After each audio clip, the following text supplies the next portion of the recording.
মনমোহন সিং একটু minus points আছে, মানে ওনার ড্রাগ খাওয়া, মদ খাওয়া, এটসেট্রা, অ্যাক্সিডেন্ট করা, বহু রকম ওনার মাইনাস পয়েন্ট আছে। কলঙ্কিত হচ্ছে কি পাল্লায় পড়ে।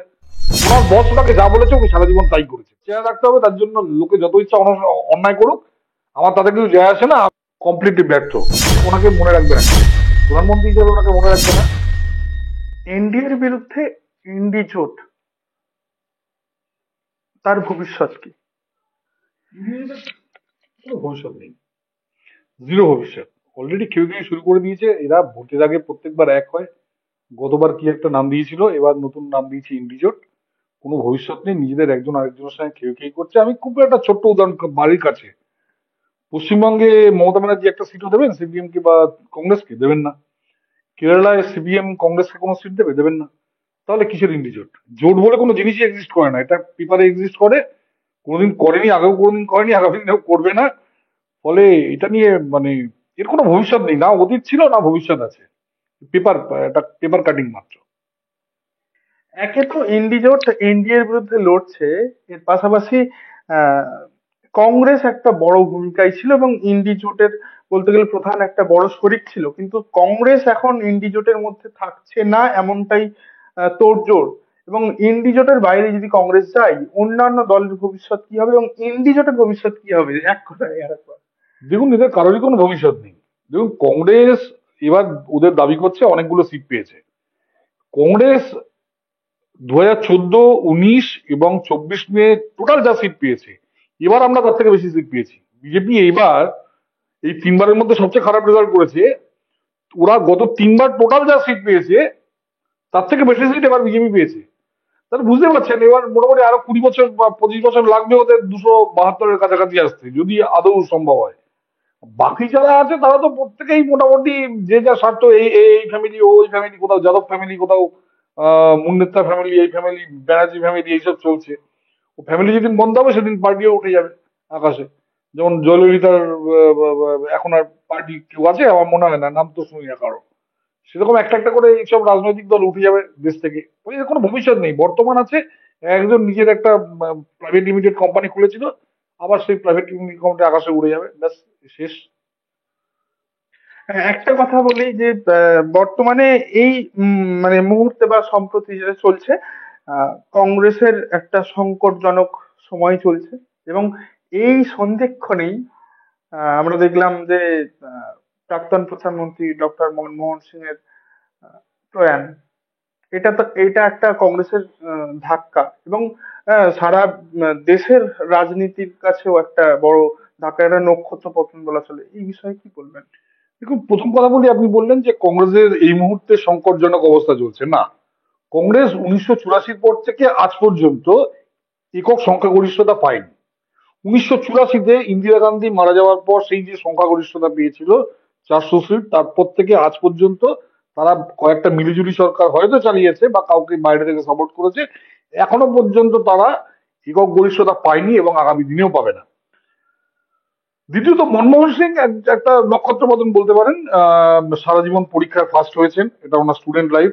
গবেষক হিসাবে দুর্দান্ত, টিচার হিসাবে খুব গ্রেট বলা যায় না, মানে ডক্টর অমিত মিত্রর কাছে যা শুনেছিলাম। কিন্তু ওই পড়িয়ে চলে যেতেন যেরকম ভাবে উনি বক্তৃতা দেন। কিন্তু খুব বড় বড় পদে ছিলেন, যেমন 1974 থেকে উনি 91 পর্যন্ত একবার ছিলেন প্রধানমন্ত্রীর প্রধান উপদেষ্টা। আপনি যদি সেই সময় দেখেন, কমপ্লিটলি ব্যর্থ। তার কারণ হলো, প্রথমে 1974 সালে আপনি দেখবেন যে দেশে মন্দা, একটা বড় পরিমাণ মন্দা এসেছিল, বেকারত্ব একটা হাইস্ট লেভেলে গেছিল। পরবর্তীকালে রিজার্ভ ব্যাংকের গভর্নর বা প্ল্যানিং কমিশনেও উনি সেভাবে ছাপ রাখতে পারেননি, বরঞ্চ দেশ আস্তে আস্তে দেউলিয়া হওয়ার পথে চলে। কিন্তু দিয়াগো মারাদোনার জীবনে আপনি দেখবেন বহু মাইনাস পয়েন্টস আছে, মানে ওনার ড্রাগ খাওয়া, মদ খাওয়া, এটসেট্রা, তারপর বিভিন্ন গাড়ি অ্যাক্সিডেন্ট করা, বহু রকম ওনার মাইনাস পয়েন্ট আছে। কিন্তু আপনি ফুটবলের ইতিহাস থেকে 1986-এর ইতিহাসকে আপনি, মানে 86 যে ওয়ার্ল্ড কাপ, 90-র ওয়ার্ল্ড কাপ, বিশেষ করে 86 এবং 90-তে উনি যেবার রানার্স হলেন, কাঁদতে কাঁদতে বেরিয়ে গেলেন, এই পিরিয়ডটাকে আপনি ফুটবলের ইতিহাস থেকে আপনি বের করতে পারবেন না। এবং সেখানে মারাদোনা কিন্তু মারাদোনা হয়ে থাকবে। তো মনমোহন সিং এর জীবনে 91 থেকে 96, এটা হলো মনমোহন সিং এর জীবনের মারাদোনা ফেজ। কারণ 91-এ এই যে এর আগে 17 বছর যেটা উনি বিশ্বাস করতেন নেহেরুবিয়ান অর্থনীতিতে, নরসিমা রাওয়ের নির্দেশে সেই লোক 1991-তে নেহেরুবিয়ান অর্থনীতি সম্পূর্ণ ভেঙে গুড়িয়ে দেন। এবং সেটা যদি না গোড়া মানে করতেন, তাহলে আজকে ভারতবর্ষ ভিক্ষে করে খেত, সোমালিয়ার মতো ভিক্ষে করে খেত। সেই সময় নেহেরুবিয়ান অর্থনীতিকে মানে একদম জলাঞ্জলি দেওয়াটা ভীষণ রকম দরকার ছিল। কংগ্রেসের থেকে এটা ভীষণ টাফ জব। যেমন এই ধরুন ডিমনিটাইজেশন বা জিএসটি, মোদী যে স্টেপ গুলো নিয়েছেন, ভয়ঙ্কর টাফ স্টাফ। সারা ভারত তার এগেনস্টে ছিল মোদীজির। রেরা সারা ভারত মোদীজির এগেনস্টে ছিল, কিন্তু মোদীজি স্ট্রিক্ট হয়ে সেই ডিসিশনটা নিয়েছেন। ঠিক সেরকম ওই সময় লাইসেন্স প্রথা তুলে দেওয়া, কোটা প্রথা তুলে দেওয়া, বা মাসুল সমীকরণ তুলে দেওয়া, বা ফের আইনকে for the time being loose করা, পরবর্তীকালে এটা উঠে দেন অটলজি। এটা একটা বড় স্টেপ। এবং এই যে প্রাইভেটাইজেশনের দিকে যাওয়া, উদাহরণ অর্থনীতি আনা, মানে আমি আপনাকে একটা ছোট উদাহরণ দিই মানে কিরকম আমাদের সিস্টেম ছিল। আপনি ধীরুভাই আম্বানির আত্মজীবনী, যেটা গুরু বলে একটা সিনেমা আছে দেখবেন, যেটা ওই অভিষেক বচ্চন এবং ঐশ্বরিয়া রাই করেছে। তাহলে আপনি সেই যুগের কিছু ঘটনা, আপনি ঐতিহাসিক কিছু ডেটা, যেমন ধরুন ওই সময় একটা কোম্পানি কটা আলপিন তৈরি করবে, তার জন্য সেন্ট্রাল গভর্নমেন্ট থেকে তাকে পারমিশন নিতে হতো। একটা কোম্পানি বিদেশ থেকে কটা কম্পিউটার কিনবে, দেখা গেল ওই কম্পিউটারের কনফিগারেশন চেঞ্জ হয়ে গেছে, ইন্টেল কোম্পানি তার যে দিত সেটা চেঞ্জ হয়ে গেছে। তখন আরো 1 বছর লাগতো ওই রিভাইজড মানে একটা পারমিশন নেওয়ার জন্য। যার ফলে আপ টু 1991 ভারতবর্ষে কিন্তু রাজীব গান্ধী চেষ্টা করেও কম্পিউটার ইন্ডাস্ট্রি আনতে পারেননি। কিন্তু আমরা তখন স্টুডেন্ট ছিলাম 90s-এ, আমরা দেখেছি হঠাৎ 1994-95-এ টিসিএস, প্রথমে টিসিএস বুম করলো। মানে তখন টিসিএস এর নাম কেউ শোনেনি। ক্যাম্পাসে যাদবপুর বিশ্ববিদ্যালয় বা আইআইটি তে হাইয়েস্ট যে চাকরিগুলো ছিল, তার থেকে 2.5 গুণ টাকা দিয়ে টিসিএস লোক নেওয়া শুরু করলো। আমি নন কম্পিউটার সায়েন্সের কথা বলছি বিশেষ করে। তারপর ইনফোসিসের ওই পুরো হাজার হাজার, এরপর অটলজি এলেন, অটলজি এদের টেলিকমে একটা রেভলিউশন আনলেন। এরপর মোটরোলা থেকে শুরু করে মহেন্দ্র ব্রিটিশ টেলিকম, হাজার সার্ভিসেস, ফাইন্যান্সিয়াল সার্ভিসেস, ব্যাংক, এটা একটা বড় স্টেপ ছিল। মানে ওই সময় একটা ডিডি নিতে গেলে ব্যাংকে আপনাকে মোটামুটি 3 থেকে 4 বার যেতে হতো, 4 দিন অফিস ছুটি নিতে হতো। এরকম সিস্টেম ছিল বিফোর 1991। এটা একটা মানে আজকের বাচ্চারা বুঝতে পারবে না যে 91-তে একটা কি বড় ভূমিকা ছিল। রিভলিউশন। একটা রেভলিউশন 91 সালে, কিন্তু একটা রেভলিউশন ছিল 91 সালে। এবং যে জন্য নরসিমা রাও, এবং এর জন্য গান্ধী ফ্যামিলি নরসিমা রাওকে এত ঘৃণা করতে, এই যে নেহেরুবিয়ান অর্থনীতিকে তো বেসিক্যালি ভেঙেছেন উনি, তো বেসিক ফিলোসফার নরসিমা রাও। নরসিমা রাও ভারতবর্ষের one of the best prime minister. উনাকে কংগ্রেস ভারতরত্ন দেয়নি। যেখানে নেহেরু নিজেকে নিজে ভারতরত্ন দিয়েছে, ইন্দিরা গান্ধী নিজেকে নিজে ভারতরত্ন দিয়েছে, নরসিমা রাও নিজে মরণোত্তর ভারতরত্ন দিয়েছেন রাজীব গান্ধীকে। সেখানে নরসিমা রাওকে 30 বছর অপেক্ষা করতে হলো, 20 বছর অপেক্ষা করতে হলো মারা যাওয়ার পর। মোদিজি এবছর ওনার 100 বর্ষ পূর্তিতে ওনাকে ভারতরত্ন দিলেন। কারণ মোদিজি আমরা বিশ্বাস করি he is one of the best prime minister of India. এবং সেই সময় নরসিমা রাও যদি এই সিদ্ধান্ত না নিতেন, আজকে সোমালিয়া বা বিভিন্ন দেশের যে দুরবস্থা হয়েছে, সেই দুরবস্থা আমাদের দেশের হতো। এবং সেই সময় অটলজি এবং আদবানিজি কমপ্লিট সাপোর্ট, একটা মাইনরিটি গভর্নমেন্ট ছিল। আমি একটু আগে বললাম 84-এর পর কোনো গভর্নমেন্ট মেজরিটি ছিল না এই পুরো কাজে। মানে এই লাইসেন্স প্রথা, কোটা প্রথা তুলে দেওয়া থেকে শুরু করে গ্যাট চুক্তি, প্রত্যেকটা ক্ষেত্রে অটলজি, আদবানিজি এবং আমাদের ভারতীয় জনতা পার্টির যে 125 জন এমপি ছিল, তারা পুরো সাপোর্ট দিয়েছে। নইলে মনমোহন সিং বা নরসিমা রাও পারতেন না, তার অনেক আগে এই গভর্নমেন্ট ফেলে দেওয়া হতো। যেমন চন্দ্রশেখর প্রথমে এই কাজটা শুরু করেছিলেন, কিন্তু Chandrashekhar government was supported by Rajiv Gandhi. Rajiv Gandhi 4 মাসের মধ্যেই গভর্নমেন্ট ফেলে দিয়েছে। ওদের একটা গান্ধী ফ্যামিলির একটা রুল ছিল যে নেহেরুবিয়ান মিশ্র অর্থনীতিকে কেউ টাচ করতে পারবে না। যেহেতু এটা টাচ করার চেষ্টা করছিলেন চন্দ্রশেখরের গভর্নমেন্ট, রাজীব গান্ধী ফেলে দেন 4 মাসের মধ্যে। আবার ভোট হয়, ভোটের সময় রাজীব গান্ধী মারা যান, নরসিমা রাও পাওয়ারে আসেন। যখন নরসিমা রাও, মনমোহন সিং এই কাজগুলো শুরু করেন, তখন এই সোনিয়া ব্রিগেড ওদের দলের মধ্যে, তারা এই বিরোধিতা করেছিল। কিন্তু বিরোধিতা করে কিছু করতে পারেনি, কারণ বাইরে থেকে তারা জানতো যে বাইরে থেকে ভারতীয় জনতা পার্টি এই জিনিসটাকে সাপোর্ট করছে। এবং ভারতীয় জনতা পার্টি প্রত্যেকটা বিলে সাপোর্ট করে এবং 6 বছরের মধ্যে দেশ চেঞ্জ হয়ে যায়। নইলে নরসিমা রাও বা মনমোহন সিং এর পক্ষে এই কাজ করা অসম্ভব হয়ে যেত। এবং এটা একটা মানে হিস্টোরিক একটা ডিসিশন। এবং শুধু তাই না, নরসিমা রাও পরবর্তীকালে বিদেশ নীতির বহু ক্ষেত্রে অটল বিহারী বাজপেয়ী, যিনি যেটা ওই সময় বিরোধী নেতাকে পাঠিয়েছেন মানে দেশকে রিপ্রেজেন্ট করতে, বিদেশ মন্ত্রীকে পাঠাননি, কারণ উনি জানেন উনি যোগ্যতম লোক। অটলজিকে পাঠিয়েছিলেন নরসিমা রাও। এটা একটা অন্য পৃথিবী ওই 5টা বছর বলতে পারেন, 5টা বছর না, 91 থেকে 2004 ভারতবর্ষের ডেভেলপমেন্টের মানে প্রি মোদিজি এরায় যদি বলেন গোল্ডেন পিরিয়ড, ইট ওয়াজ গোল্ডেন পিরিয়ড। এবং এখানে মনমোহন সিং নো ডাউট একজন, আমি ওনাকে সেনাপতি বলবো না, সবাই যেটা সেনাপতি বলছে, কিন্তু একজন অন্যতম সেনাপতি বলা যায়। আসল সেনাপতি তো নরসিংহ রাও ছিলেন, এবং সঙ্গে মনমোহন সিং একটা বড় কাজ করেছেন। দেবীপ্রসাদ পাল যিনি অর্থ প্রতিমন্ত্রী ছিলেন, সবকটা বিল তৈরি করেন দেবীপ্রসাদ পাল, যাকে লোকে ভুলে গেছে বাঙালিরা। একজন নামকরা ব্যারিস্টার, পৃথিবী বিখ্যাত ব্যারিস্টার দেবীপ্রসাদ পাল অর্থ প্রতিমন্ত্রী ছিলেন, উত্তর পশ্চিম কলকাতার কংগ্রেসের সাংসদ ছিলেন।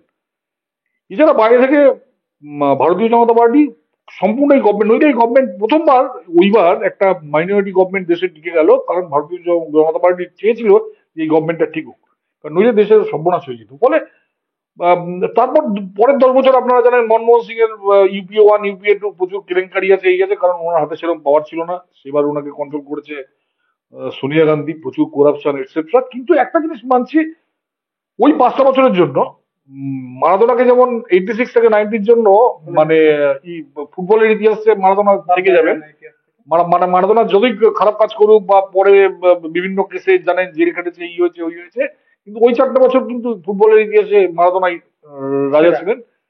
ঠিক সেরকম 91 থেকে 96 আমাদের ইতিহাস থেকে কেউ নিতে পারবে না, এবং এটা নো ডাউট ওনার একটা বড় কৃতিত্ব। ওই ওই ওই 5 বছর এবং পরে অটলজির 6 বছর 98 থেকে 2004, সেখানেও একটা পরে একদিন ইন্টারভিউতে অটলজি সম্বন্ধে আমি বলবো, that was also dramatic change, মানে ওই কন্টিনিউয়েশনে।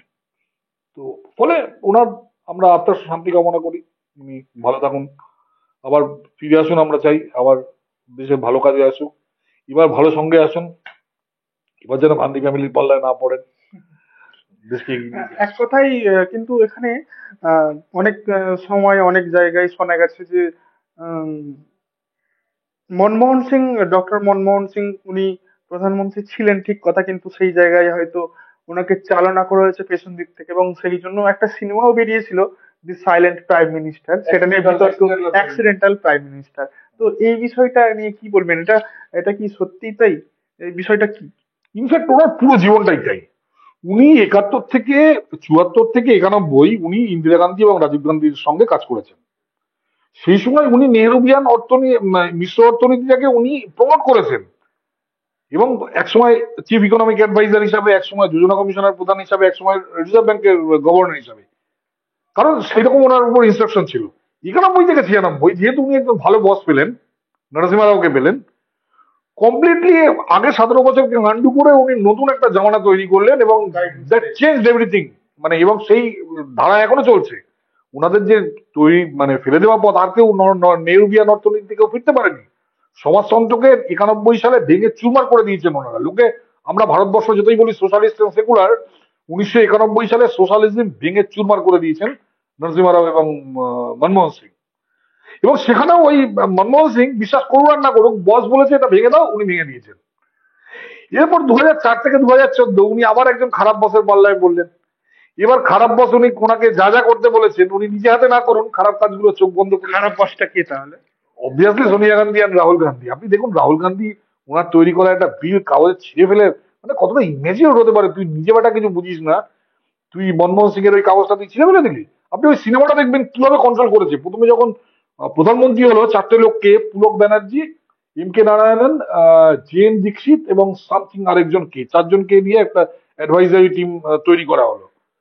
তারপর ওই অ্যাডভাইজারি টিম ঠিক করলো যে প্রধানমন্ত্রী কি কাজ করবে, মানে কমপ্লিটলি তারা কন্ট্রোল করেছে। এবং তারপর আপনি কত স্ক্যাম, প্রথম 5 বছর দেখবেন বেশ ভালো গ্রোথ রেট ছিল আমাদের দেশে।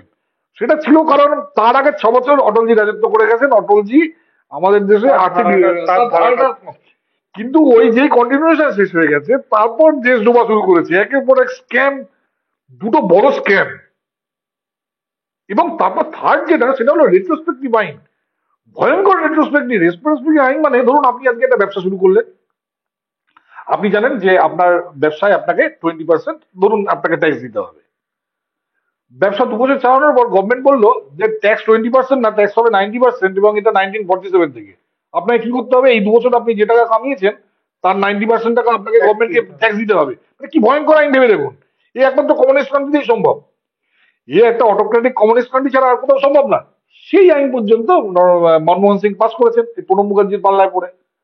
তো ওই 10টা বছর একটা কলঙ্কিত অধ্যায়। কিন্তু ওনাকে যদি ইতিহাস মনে রাখে, উনি ওনার বস ওনাকে যা বলেছে উনি সারা জীবন তাই করেছেন। এর মাঝখানে 5টা বছর উনি ভালো বস পেয়েছিলেন, সেটা হলো 91 থেকে 96। অ্যান্ড ওই সময়টা উনি মানে দেশকে পাল্টে দিয়ে গেছেন, কিন্তু নিজে কিছু করেননি। উনি সবকিছুই ওনার যখন যিনি বস ছিলেন তার ইনস্ট্রাকশনে উনি সেই কাজটা করেছেন। হ্যাঁ, এটাও শোনা যায় যে উনি যেটা করেছেন, উনি হয়তো দেশের মানুষের জন্য করেছেন, নিজের জন্য আখের গুছানো এই বিষয়টার অভিযোগ এখনো পর্যন্ত কেউ দাগ লাগাতে পারেনি, এরকমও না একাংশ না না না, রাজনীতিবিদ। অসৎ নন উনি, অসৎ নন। কিন্তু অ্যাট দি সেম টাইম উনি অসৎ লোকেদের মানে আটকানোর কোনো চেষ্টা করেননি। উনি দেখেছেন যে আমাকে নিজের এ আসনটা এক রাখতে কথায় হবে। নিরীহ মানুষ। হ্যাঁ, মানে নিরীহ না, মানে একেবারে বোকা লোকও না। ওনার সম্বন্ধে একজন বলেছিলেন যে উনি খুব over estimated economist and under estimated politician. এটাও এক ধরনের পলিটিক্স, যে আমি কোনো অফিসে ঢুকছি, আমি বাবা কোনো ব্যাপারে থাকবো না, আমি কোনো ব্যাপারে থাকবো না, সারা পৃথিবী ভাড়া যাক, আমি মানে ধরুন আপনার আন্ডারে একটা ছেলে কাজ করে, বাংলা কথায় সাথে পাঁচে নেই কাজ। সাথে মানে কিরকম ব্যাপারটা বলি, ধরুন আপনার আন্ডারে একটা ছেলে কাজ করে, সেই ছেলেটি আপনাকে কমপ্লিট হেল্প করে, কিন্তু কাল যে বিপদে পড়লো আপনি ওর পাশে আর দাঁড়ালেন না, এটা তো ভালো গুণ নয়। যেমন ধরুন আপনি সঞ্জয় বারু, আপনি যদি ওই উপন্যাসটা পড়েন, সঞ্জয় বারু ওকে সম্পূর্ণ হেল্প করেছে। এবার সঞ্জয় বারুকে যখন নাকি এই আহমেদ প্যাটেল এটসেট্রা এরা ব্ল্যাকমেল করা শুরু করলো এবং সঞ্জয় বারুকে যখন সরিয়ে দিল চাকরি থেকে, তখন উনি সঞ্জয় বারুর পাশে আর দাঁড়ালেন না। তো মানে উনি ওনার চেয়ারটা রাখতে হবে, যে কোনো চেয়ার রাখতে হবে, তার জন্য লোকে যত ইচ্ছা অন্যায় করুক, আমার তাতে কিছু যায় আসে না, আমি ভালো থাকলেই ভালো। তবে হ্যাঁ, চুরি করেননি। আজকে ধরুন যেভাবে চারিদিকে করাপশন আপনি এই তো পশ্চিমবঙ্গে দেখছেন, সে তো বলা যায় যে মানে উনি একজন মানে সৎ প্রধানমন্ত্রী ছিলেন। ঠিক আছে, এটা এটা ঘটনা যে গত 21 বছর ধরুন বলা যায়, বা গত 25 বছর আমাদের প্রধানমন্ত্রীরা যারা 98 থেকে আজ পর্যন্ত, এই 3জন প্রধানমন্ত্রী যাদের আমরা পেয়েছি গত 26 বছর, তারা 3জনই ড্যাম অনেস্ট লোক। কিন্তু ইভেন তার আগে ধরুন আইকে গুজরালও ভালো লোক ছিলেন। নরসিংহ রাও সম্বন্ধে অনেক কেলেঙ্কারি বেরিয়েছিল, সেটা বেরিয়ে করেছিল সোনিয়া গান্ধী, যাতে সোনিয়া গান্ধী যেহেতু রাগটা ছিল ওনার নামে অনেক কেস টেস দিয়েছিল। কিন্তু নরসিংহ রাও ভালো লোক ছিলেন, নো ডাউট। না, আমি বিশ্বাস করি নরসিংহ রাও দেশের জন্য ভালো কাজ করেছেন, অটল বিহারী বাজপেয়ী করেছেন। মনমোহন সিং ভালো লোক ছিলেন, কিন্তু ওনার ফুল পোটেনশিয়াল দিয়ে কাজ করতে পারেননি। মোদিজি তো বটেই, ওনার তো কিছুই নেই, আপনি জানেন, মানে ফ্যামিলিও নেই, কিছুই নেই, ওনার আত্মীয় স্বজনরা অটোয় চড়ে ঘুরে বেড়ায়। তো বলার কিছু নেই, মানে প্রশ্নই ওঠে না আর কি। তো দেখা যাক, দেশ যদি ভালো দিকে যায় আগামী দিনে আমরা আরো কিছু ভালো মানুষকে যদি পাই, কিন্তু মেরুদণ্ড থাকতে হবে, এই আর কি। তো সেই জায়গায় মনমোহন সিং, এই যে বলতে গেলে নক্ষত্র পতন এবং এই প্রয়াণ, এই প্রয়াণে আহ, দেশের অর্থনীতিতে কোনো রকম প্রভাব পড়তে পারে? না, এখন তো এমনি উনি বুড়ো মানুষ হয়ে গেছেন, ওনার সেরকম তো আর দেবার কিছু নেই। আমি বলছি তো উনি দিয়েছেন ওই 5টা বছর, এবং ওটা ইতিহাস হয়ে থাকবে। যেমন ধরুন 60 বছর বয়সে মারাদোনা মারা গেলেন, সেই সময় তো তার ফুটবলকে আর দেওয়ার কিছু নেই, ঠিক আছে, কিন্তু বড় একজন ইয়ে ছিলেন সেরকম। ওনাকে বলা যায় 91 থেকে 96 অর্থনীতির মারাদোনা বলা যেতে পারে, মানে ভারতীয় অর্থনীতি। মানে যেটা ধরুন অসীম দাশগুপ্ত কিছুই দিয়ে যেতে পারেনি 25 বছরে, ডুবিয়ে দিয়ে গেছেন পশ্চিমবঙ্গকে। অশোক মিত্র পশ্চিমবঙ্গকে ডুবিয়ে দিয়ে গেছেন। অমিত মিত্র, যার কাছে আমরা আশা করেছিলাম যে অমিত মিত্র অনেক কিছু করবে, অমিত মিত্র মানে 50-50 কিছু কিছু রিফর্ম এনেছেন, কিন্তু তার ফল মানুষ পেল না due to corruption. Amit Mitra আরেকটা tragic character, like Manmohan Singh. উনি মনমোহন সিং এর ছাত্র অমিত মিত্র। তো অমিত মিত্র ওরকম মানে বেশ কিছু রিফর্ম এনেছে, কিন্তু ওই চোখ বুঝেছিলেন। অমিত মিত্রকেও ইতিহাস সেভাবেই ওনাকে ইয়ে করবে, যে আপনি নিজে নিজে আপনি কিছু করেননি বটে, কিন্তু আপনি দুর্নীতি আটকানো নি আপনি, এখন তো সরে গেছেন অমিত মিত্র। সো মনমোহন সিংকে সেভাবে মানুষ মনে রাখবে, মেরুদণ্ড ছাড়া একজন মানুষ। মোদী যেমন নিজে সৎ লোক, কিন্তু তার সঙ্গে খাউঙ্গা খানে নেই দুঙ্গা। কিন্তু মনমোহন সিং হলো খাউঙ্গা বাট दूसरे को নেই, मैं नहीं খাউঙ্গা বাট दूसरे को খানে दूंगा। এটা তো চলতে পারে না, এটা অন্যায়। 74 থেকে 91 100-0, 91 থেকে 96 100-100, 2004 থেকে 2009 100-30, 2009 থেকে 2014 এগেন 0। এভারেজ করলে কত হচ্ছে? আর দশেই আমি বলুন। জানি না, আমি 10-এ অ্যাভারেজ করলে 4টা এরকম, এর বেশি। কিন্তু ওনার 10-এ 10 পাওয়ার যোগ্যতা ছিল, কিন্তু ওই বসের কথা শুনবো, এই বসের দায় ওনাকে নিয়ে 10-এ 4 হতে, কোনো 10-এ 10 পাওয়ার লোক উনি। উনি সারা জীবন ফার্স্ট হয়ে এসেছেন, কিন্তু ইতিহাসে উনি নিজেকে সেই জায়গাটা রাখলেন না। কিন্তু ওই ওই 5 বছরের জন্য উনি 100-এ 100। সেটা আমি বলছি যে ওই 1991 থেকে 96, 100-এ 100। বাকিটা ওনাকে মনে রাখবে না কেউ, মানে প্রধানমন্ত্রী হিসাবে ওনাকে মনে রাখবে না, অর্থমন্ত্রী হিসাবে মনে রাখবে ওনাকে।